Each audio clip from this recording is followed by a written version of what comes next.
螺丝拆掉就可以了。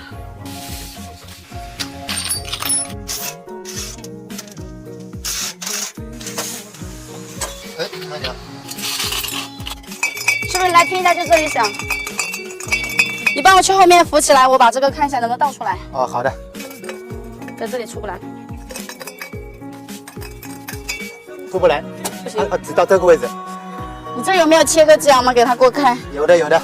我现在去给他做一个剖腹产手术。